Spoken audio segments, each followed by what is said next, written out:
жүрегім озған өренім, халқым сүйген қалауым, жырымды саған төгемін.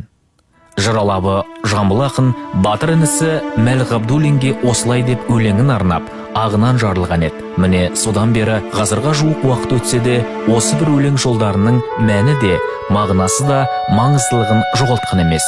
Себебі Мәл Ғабдуллин шын мәнісінде өзіне көрсетілген барлық құрмет пен даңққа лайық жан еді.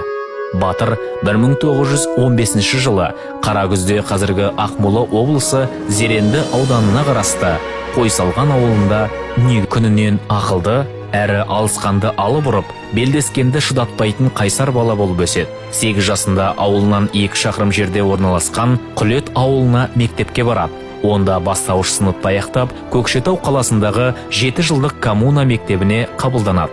Мұқаным ең алғашқы рет мына Мәлікті көрген өзінің естелігінде жазған. Сол бір сапармен Көкшетауға келіп, вокзалдан түсіп ем. Сол вокзалдың қасында бір жауынгер тұтқынды алдына салып айдап барады екен. Қасында қолында қызыл шүберек байланған бір жас пионер кетіп бара жатыр дейді. Содан баланың түрі есімде қалып қойды дейді.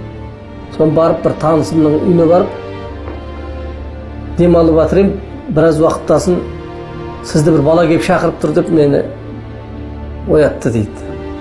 Содан шықсам, манағы көрген балам дейді. Сосын келіп сәлем беріп, мен сізді кездесуге шақырып келдім мектепке деп.